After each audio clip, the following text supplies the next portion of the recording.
ఆ తిరుమల వెంకటేశ్వర స్వామి గనక మీతోనే ఉంటే నేను చెప్పబోయే ఈ 5 సంకేతాల్లో ఏదో ఒకటి డెఫినిట్‌గా మీరు ఫీల్ అయ్యే ఉంటారు. అవేంటో ఇప్పుడు చూద్దాం. అకస్మాత్తుగా తులసి స్మెల్ రావడం లేదా పచ్చకర్పూరం స్మెల్ గనక మీరు ఫీల్ అయినట్లయితే ఆ స్వామివారు మీతోటే ఉన్నారని అర్థం. నెంబర్ 2 మీకెవరైనా ఆ తిరుమల లడ్డు ప్రసాదంగా ఇచ్చారంటే ఆ స్వామివారు మీ వెంటే ఉన్నారని అర్థం. నెంబర్ 3 మీరు కష్టాల్లో ఉన్నప్పుడు ఏదైనా అనుకోని సహాయం మీకు అందిందంటే, ఆ స్వామివారు మీతోని ఉండి, ఆ సహాయాన్ని ఆ స్వామివారే చేశారని అర్థం. నెంబర్ 4 ఇది చాలా ఇంపార్టెంట్.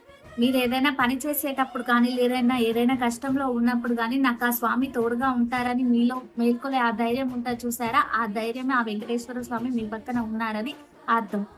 నంబర్ 5 ఏదో ఒక విధంగా పదే పదే ఎవరో ఒకరు వెంకటేశ్వర స్వామి గురించి మాట్లాడడం గానీ, లేదంటే ఆ గోవింద స్వామి నామం మీ చెవులో పడడం గానీ, ఇలాంటివి జరిగితే ఆ స్వామివారు మీ పక్కనే ఉన్నారని అర్థం. మెయిన్ ఈ 5 సంకేతాల్లో మీరేదైనా ఒక సంకేతాన్ని ఫీల్ అయ్యారా? ఫీల్ అయితే ఆ సంకేతం ఏంటో కామెంట్ చేయండి. Thank you for watching.